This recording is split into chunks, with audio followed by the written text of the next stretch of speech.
Okay, let's jump right in. Picture this, you've got some extra cash at the end of the month. Now that's a great problem to have, right? But it comes with this huge, massive choice, a choice that could literally change your entire financial future. So, what's the move? Do you go all in on attacking your debt, trying to wipe it off the map? Or do you put that money to work in the market and let that beautiful thing called compound interest do its magic? I'm telling you, this isn't just some casual decision. It's a strategic choice that can separate the people who build serious wealth from those who just kind of stay stuck on the financial treadmill. And the stakes, they are incredibly high. How high, you ask? Well, making the right call here could mean a difference of around $800,000 to your net worth over the long run. Yeah, that's not a typo. That's not just pocket change, that is life-altering money we're talking about. So in this explainer, we're going to break it all down and give you a real framework to make that choice. We'll start with why it's such a critical decision, then we'll dive into the core math, guaranteed versus potential returns. We'll even run a real-world mortgage showdown, explore the whole spectrum of debt, and cover that crucial human element.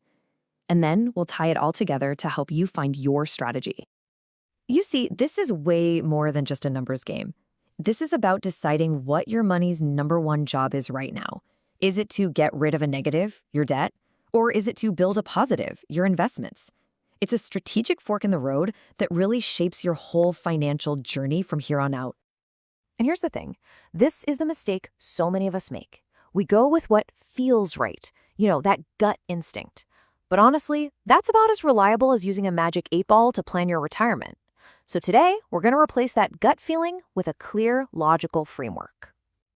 Okay, let's get into the heart of it. The entire debate really boils down to this one simple trade-off, a guaranteed return versus a potential one. And once you truly get this difference, you've got the key to making a super smart decision. So take a look at this. On one side, you've got the guaranteed win of paying off debt.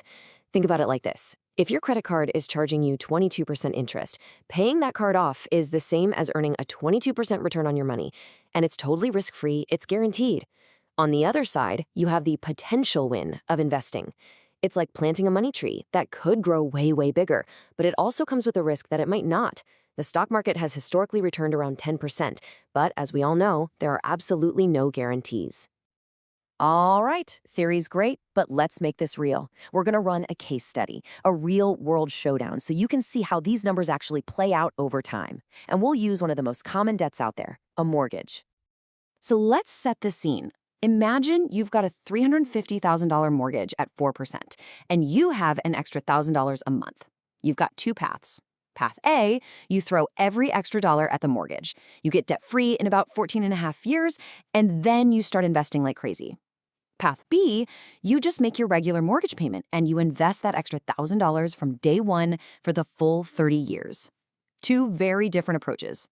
And boom, this is the power of compounding in action. After 30 years, that first strategy, paying off the mortgage early, leaves you with about $1.1 million in total wealth. Not bad at all. But strategy B, investing from the very beginning, that results in a total net worth of about $1.9 million. That's the $800,000 difference we were talking about. It's the opportunity cost of taking that guaranteed return instead of letting your money grow for a much longer time. But, and this is a big but, that mortgage example is just one piece of the puzzle. The right move for you completely changes depending on the kind of debt you have, because not all debt is the same. We got to look at the whole spectrum. So here's how to think about it. For high-interest debt, like credit cards over 8%, the math is a no-brainer. You attack that stuff with everything you've got. There's no investment out there that's going to safely and consistently beat a 22% interest rate. Now, for moderate interest debt like student loans or a car loan, it's more of a gray area. And for low-interest debt like a mortgage, investing usually makes more sense mathematically speaking. But look, if this was just a simple math problem, we'd all be millionaires already, right? The truth is, personal finance is always more personal than it is finance. There's this huge human element that can, and honestly, should, change your decision. And this quote just says it all. Some people just hate being in debt. The stress of having a loan hanging over their head is a real burden. For those folks, the psychological win of becoming debt-free might be worth way more than any potential investment gains. And you know what? There is absolutely nothing wrong with that.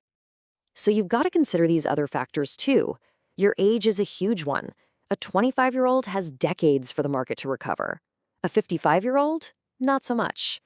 How much risk can you stomach? That's your personal risk tolerance. And the big one, do you have a 3 to 6 month emergency fund?